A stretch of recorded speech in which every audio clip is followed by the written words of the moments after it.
ایک غلام تھا۔ ایک دن وہ کام پر نہ گیا تو اس کے مالک نے سوچا کہ مجھے اس کی تنخواہ میں کچھ اضافہ کر دینا چاہیے تاکہ وہ اور دلجمی سے کام کرے اور آئندہ غائب نہ ہو۔ اگلے دن مالک نے اس کی تنخواہ سے زیادہ پیسے اسے دیے۔ اس نے خاموشی سے رکھ لیے،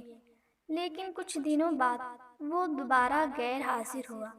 تو اس کے مالک نے غصے میں آ کر اس کی تنخواہ میں کیا گیا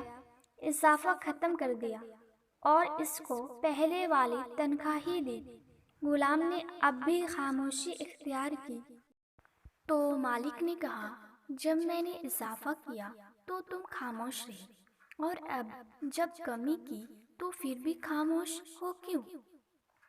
تب غلام نے جواب دیا، جب میں پہلے دن غیر حاضر تھا تو اس کی وجہ بچے کی پیدائش تھی،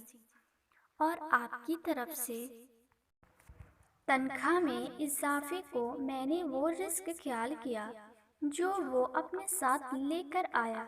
اور جب میں دوسری مرتبہ غیر حاضر تھا تو اس کی وجہ میری ماں کی وفات تھی،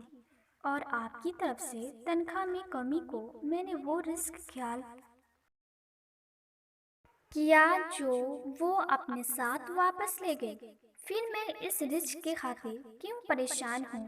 جس کا ذمہ خود اللہ نے اٹھایا ہوا